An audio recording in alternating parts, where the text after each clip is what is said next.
Françaises, Français, mes chers compatriotes, je m'adresse à vous ce soir en raison de la situation internationale et de ses conséquences pour notre pays et pour l'Europe, et cela après plusieurs semaines d'action diplomatique. Vous êtes en effet, je le sais, légitimement inquiets devant les événements historiques en cours qui bouleversent l'ordre mondial. La guerre en Ukraine, qui a entraîné près d'1 million de morts et de blessés, continue avec la même intensité. Les États-Unis d'Amérique, notre allié, ont changé leur position sur cette guerre, soutiennent moins l'Ukraine et laissent planer le doute sur la suite. Dans le même temps, les mêmes États-Unis d'Amérique entendent imposer des tarifs douaniers aux produits venant d'Europe. Enfin, le monde continue d'être sans cesse plus brutal et la menace terroriste ne faiblit pas. Au total, notre prospérité et notre sécurité sont devenues plus incertaines et il faut bien le dire, nous rentrons dans une nouvelle ère. La guerre en Ukraine dure maintenant depuis plus de 3 ans.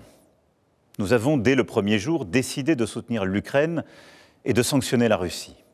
Et nous avons bien fait, car c'est non seulement le peuple ukrainien qui lutte avec courage pour sa liberté, mais c'est aussi notre sécurité qui est menacée. En effet, si un pays peut envahir impunément son voisin en Europe, alors personne ne peut plus être sûr de rien, et c'est la loi du plus fort qui s'applique, et la paix ne peut plus être garantie sur notre continent même. L'histoire nous l'a enseigné. Au-delà de l'Ukraine, la menace russe est là et touche les pays d'Europe, nous touche. La Russie a déjà fait du conflit ukrainien un conflit mondial. Elle a mobilisé sur notre continent des soldats nord-coréens, des équipements iraniens, tout en aidant ces pays à s'armer davantage. La Russie du président Poutine viole nos frontières pour assassiner des opposants, manipule les élections en Roumanie, en Moldavie. Elle organise des attaques numériques contre nos hôpitaux pour en bloquer le fonctionnement. La Russie tente de manipuler nos opinions avec des mensonges diffusés sur les réseaux sociaux. Et au fond, elle teste nos limites. Elle le fait dans les airs, en mer, dans l'espace et derrière nos écrans. Cette agressivité ne semble pas connaître de frontières. Et la Russie, dans le même temps, continue de se réarmer, dépensant plus de 40% de son budget à cette fin. D'ici 2030, elle prévoit d'encore accroître son armée, d'avoir 300 000 soldats supplémentaires, 3 000 chars, 300 avions de chasse de plus. Qui peut donc croire, dans ce contexte, que la Russie d'aujourd'hui s'arrêtera à l'Ukraine? La Russie est devenue, au moment où je vous parle et pour les années à venir, une menace pour la France et pour l'Europe. Je le regrette très profondément. Et je suis convaincu qu'à long terme, la paix se fera sur notre continent avec une Russie redevenue apaisée et pacifique. Mais la situation que je vous décris est celle-là et nous devons faire avec. Alors face à ce monde de danger, rester spectateur serait une folie. Il s'agit, sans plus tarder, de prendre des décisions pour l'Ukraine, pour la sécurité des Français, pour la sécurité des Européens. Pour l'Ukraine d'abord. Toutes les initiatives qui aident à la paix vont dans le bon sens et je veux ce soir les saluer. Nous devons continuer d'aider les Ukrainiens à résister jusqu'à ce qu'ils puissent négocier avec la Russie une paix solide pour eux-mêmes et pour nous tous. C'est pour cela que le chemin qui mène à la paix ne peut pas passer par l'abandon de l'Ukraine, bien au contraire. La paix ne peut pas être conclue à n'importe quel prix et sous le diktat russe. La paix ne peut pas être la capitulation de l'Ukraine. Elle ne peut pas être son effondrement. Elle ne peut pas davantage se traduire par un cessez-le-feu qui serait trop fragile. Et pourquoi? Parce que là aussi, nous avons l'expérience du passé.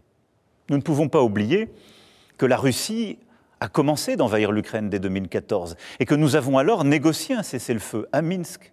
Et la même Russie n'a pas respecté ce cessez-le-feu. Et nous n'avons pas été capables de maintenir les équilibres faute de garanties solides. Aujourd'hui, on ne peut plus croire la Russie sur parole. L'Ukraine a droit à la paix et la sécurité pour elle-même, et c'est notre intérêt, et c'est l'intérêt de la sécurité du continent européen. C'est en ce sens que nous travaillons avec nos amis britanniques, allemands et plusieurs autres pays européens.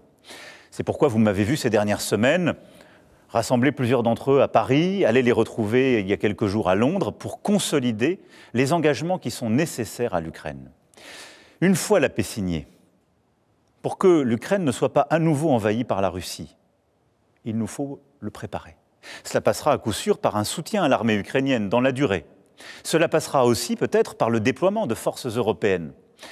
Celles-ci n'iraient pas se battre aujourd'hui, elles n'iraient pas se battre sur la ligne de front, mais elles seraient là, au contraire, une fois la paix signée, pour en garantir le plein respect. Dès la semaine prochaine, nous réunirons à Paris les chefs d'état-major des pays qui souhaitent prendre leurs responsabilités à cet égard. C'est ainsi un plan pour une paix solide, durable, vérifiable, que nous avons préparé avec les Ukrainiens et plusieurs autres partenaires européens et que j'ai été défendre aux États-Unis il y a 15 jours et à travers l'Europe. Et je veux croire que les États-Unis resteront à nos côtés. Mais il nous faut être prêts si tel n'était pas le cas. Que la paix en Ukraine soit acquise rapidement ou non, les États européens doivent, compte tenu de la menace russe que je viens de vous décrire, être capables de mieux se défendre et de dissuader toute nouvelle agression. Oui, quoi qu'il advienne, il nous faut nous équiper davantage, hausser notre position de défense, et cela pour la paix même, pour dissuader.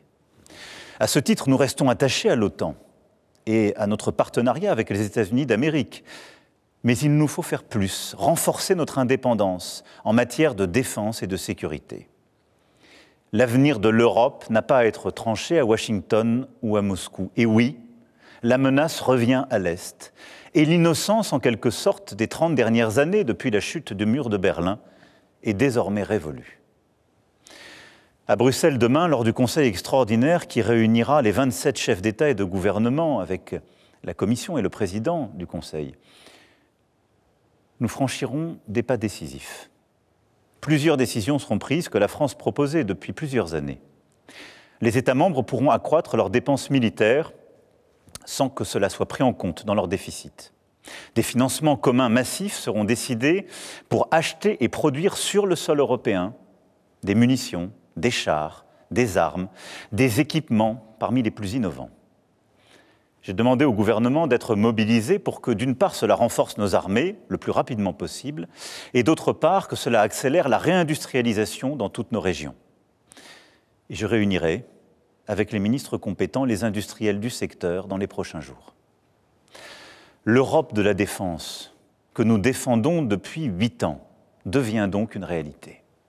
Cela veut dire des pays européens davantage prêts à se défendre et à se protéger, qui produisent ensemble les équipements dont ils ont besoin sur leur sol, qui sont prêts à davantage coopérer, à réduire leur dépendance à l'égard du reste du monde. Et c'est une bonne chose. L'Allemagne, la Pologne, le Danemark, les États baltes et nombre de nos partenaires ont annoncé des efforts inédits en matière de dépenses militaires. Alors, dans ce temps de l'action qui s'ouvre enfin, la France a un statut particulier. Nous avons l'armée la plus efficace d'Europe. Et grâce au choix fait par nos aînés après la Deuxième Guerre mondiale, nous sommes dotés de capacités de dissuasion nucléaire. Ceci nous protège beaucoup plus que nombre de nos voisins. Et de plus, nous n'avons pas attendu l'invasion de l'Ukraine pour faire le constat d'un monde inquiétant. Et à travers les 2 lois de programmation militaire que j'ai décidées et que les parlements successifs ont votées, nous aurons doublé le budget de nos armées en presque 10 ans. Mais compte tenu de l'évolution des menaces, de cette accélération que je viens de décrire, nous aurons à faire de nouveaux choix budgétaires et des investissements supplémentaires qui sont désormais devenus indispensables.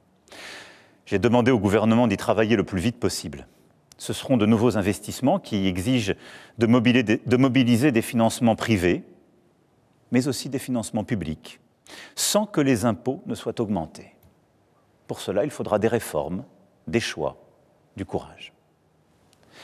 Notre dissuasion nucléaire nous protège.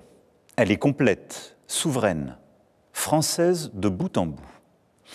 Elle a, depuis 1964, de manière explicite, toujours joué un rôle dans la préservation de la paix et de la sécurité en Europe. Mais répondant à l'appel historique du futur chancelier allemand, j'ai décidé d'ouvrir le débat stratégique sur la protection par notre dissuasion de nos alliés du continent européen. Quoi qu'il arrive, la décision a toujours été et restera entre les mains du président de la République, chef des armées. Maîtriser notre destin, devenir plus indépendant, nous devons y œuvrer au plan militaire, mais aussi au plan économique. Oui, l'indépendance économique, technologique, industrielle et financière sont des nécessités. Nous devons aussi nous préparer à ce que les États-Unis décident de tarifs douaniers sur les marchandises européennes, comme ils viennent de le confirmer à l'encontre du Canada et du Mexique. Cette décision incompréhensible, tant pour l'économie américaine que pour la nôtre, aura des conséquences sur certaines de nos filières. Elle accroît la difficulté du moment, mais elle ne restera pas sans réponse de notre part. Alors, tout en préparant la riposte, avec nos collègues européens, nous continuerons, comme je l'ai fait voilà 15 jours, à tout tenter pour convaincre que cette décision nous ferait du mal à tous. Et j'espère, oui, convaincre et en dissuader le président des États-Unis d'Amérique. Au total, le moment exige des décisions sans précédent depuis bien des décennies.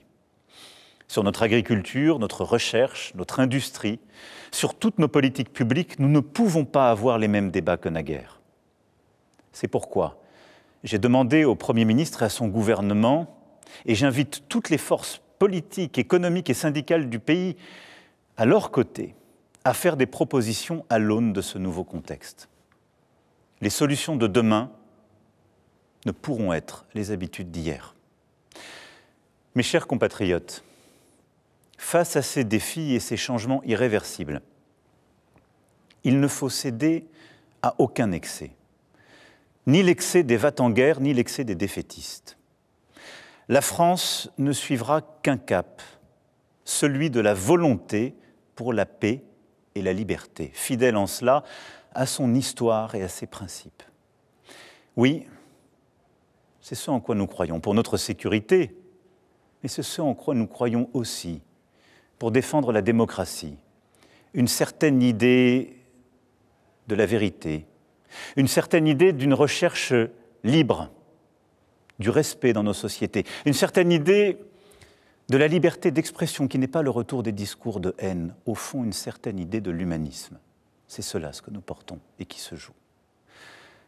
Notre Europe possède la force économique, la puissance et les talents pour être à la hauteur de cette époque. Et que nous nous comparions aux États-Unis d'Amérique et a fortiori à la Russie, nous en avons les moyens. Nous devons donc agir en étant unis en Européens et déterminés à nous protéger. C'est pourquoi la patrie a besoin de vous, de votre engagement. Les décisions politiques, les équipements militaires, les budgets sont une chose, mais ils ne remplaceront jamais la force d'âme d'une nation. Notre génération ne touchera plus les dividendes de la paix. Il ne tient qu'à nous que nos enfants récoltent demain les dividendes de nos engagements. Alors nous ferons face, ensemble. Vive la République, vive la France.